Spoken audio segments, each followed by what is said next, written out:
Okay, so I'm Brian Peterson. I'm Brian Scott Peterson because there's like 14 other Brian Petersons who are all photographers. And I'm going to talk tonight about my other passion, which is photography, which is how I did, as Mark mentioned, how I did come to PechaKucha. And it was started because of this project that my friend and I started together called Photohoku. And it was a volunteer photo giving project that was born out of a wish to go up to use our skills, use our talents, and to go and try to make a terrible situation better.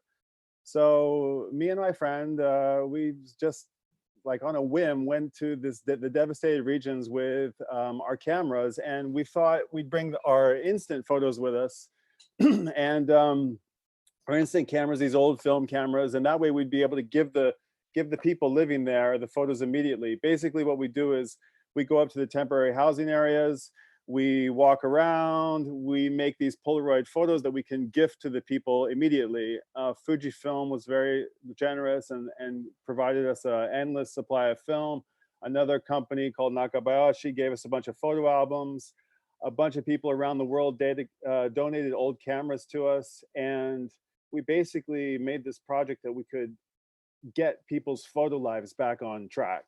So what started out as a little small project, we went once. We suddenly realized we tapped into something pretty special, and yeah, it's an ongoing project. We've gifted over 20,000 of these instant photos, and we've given hundreds and thousands of hundreds couple hundred photo or a couple thousand photo albums. I've lost count, and it continues on. And that's one of the special things about the project is that we go back, and every time we go back, we find these amazing stories.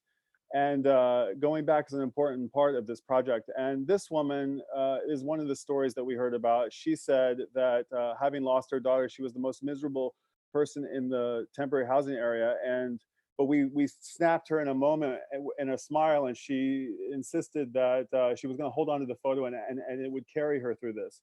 This is a photo of a woman who, rather than we tried to persuade her to take the photo by this beautiful mountain backdrop, but she insisted to have it taken in front of her house because she wanted to remember what she had to overcome and show her family. So it was stories like this that made us realize that it wasn't just photos that we were giving. It was a much bigger project, and receiving as well. And we've repeated the project seamlessly in a few other places, including my hometown in Oklahoma, where there's tornadoes, in the Philippines, where there was the giant tsunami, as well as Taiwan, Hong Kong, Korea, Australia.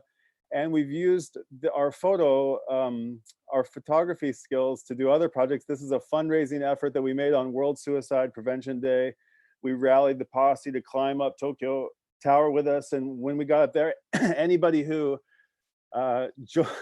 anybody who joined us at the top got a photo. So anyway, it was a very special project. This, in the time of COVID, I'm wondering, okay, how do we take what we've learned in how do we take our methods? How do we take these experiences that we've had in the photo giving project and apply it to this particular moment? So I've been thinking really hard about this, and I haven't had a whole lot of success until a couple of days ago. I think I might have landed on something. I was trying to figure out how to get my camera, how to get photos, and how to do something good with those photos.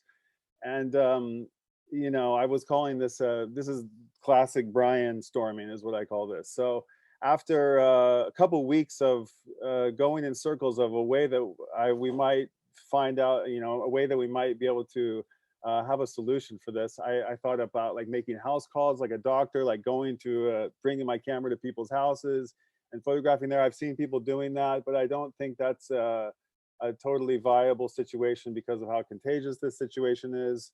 But then I remembered something my mother was telling me, that she had a barbecue or a cocktail party out on the driveway with the neighbors across the street. And I started thinking about taking photos of people from across the street. And I think you've probably seen some of these online. Some people have been doing these initiatives already. And I thought, well, I've got a lot of those kinds of photos. I've shot people on their porches and on their patios, and that would be a great experience to do. But then that limits me to I don't think it would be smart to go inside people's homes.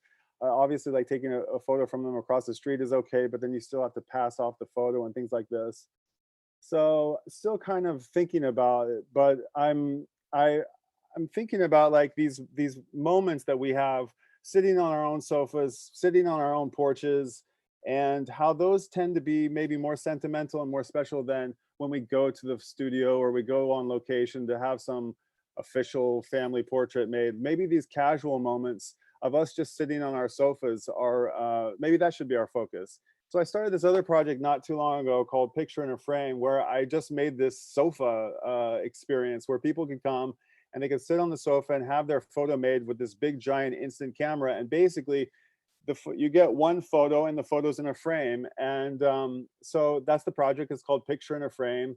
You come in, you get one shot. We do it. We make it with the big Polaroid, and we put it in a frame, and you will go home with a frame. So I'm thinking what I'm going to ask everybody to do is to make a photo. Go for it. Make a photo at your home, of your family, of yourself, of your friends, who's ever at your quarantine with.